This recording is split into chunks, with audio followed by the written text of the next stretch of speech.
số đu bông đi po này nè, số đua nữa nè, số lò xuống số đua, số lò cái tiền để thế, cái tiền để mà lựa, tiền để sắp lửa, cái chỗ sắp lửa lò thì tiếc được rồi, tu màu, tu gì cả thế này.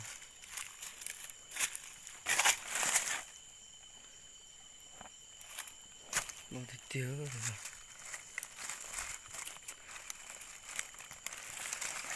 Okay. Lò thì tiếc. Lò tiếc được rồi. Không có gì tiếc.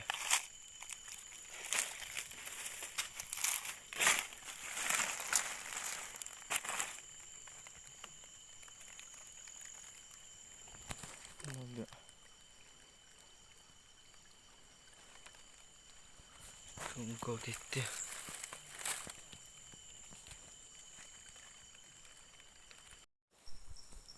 Bộ trâu đua rồi nào.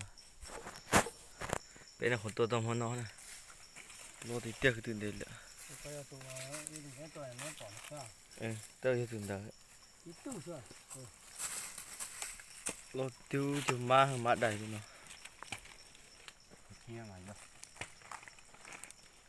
Tao tí tuôn nó hổ đó chứ. Nó cũng lo không đi.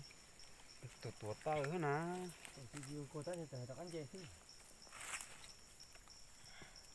Giờ trâu giờ cũng lo đấy mà giờ chỉ lấy bẹp tí. Tao số chỉ trâu số xía hả? Trâu rong số.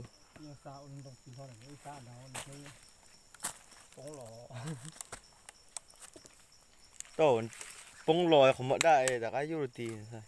Biết thêm tuổi tì. Nó cái bông thì là đó cái nó đi đã nó nè. bông kỳ cuồng đã họ cũng có ai rồi ta thổi nè Một lô thì tiếc. thổi nè thì phải nó có số bài trò tôi rồi Của số bài sợ. bông sổ to rồi Của nhà tiền chọc bài nhà đi bao sổ tiền đồng hết. Chỉ có thêm một tua. Cái quả chỉ trâu Thế đó nữa. Thì dư vừa đòn trà chứ. Cú không cái gì cũng mất phật trừ yok cái gì. Tiêu hụt còn cái tua ra họ ít phật thì chỉ cho hết. Trên sao thì plow gì thì bông nọ. Đó lũ nó giặc cơ rồi. đó rồi có tôi thế trò này Tê hồ xía rồi. Cho nó thế bó. này sao tí cho các bạn Nếu lò tại ước tua số nè.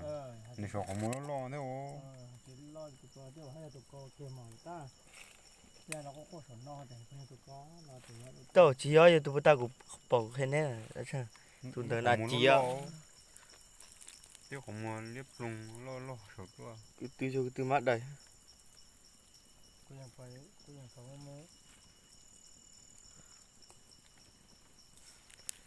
Chưa cứ từ mắt đây.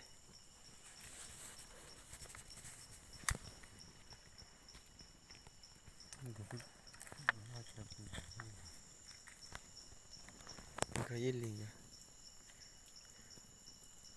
Con này lo thì tiêu. Lo còn nàn chúa. mấy cái con này có mà là tí thôi có chừng mấy nhảy thế tôi bố tôm đấy chứ Yêu bỏ mà lo sao ạ? ra nó bắt khổ cái mà Không một chỉ đâu bỏ món tu à. Cái nào họ tôi lấy rồi kia. thế mà lại Ước trừ cái tá liệu.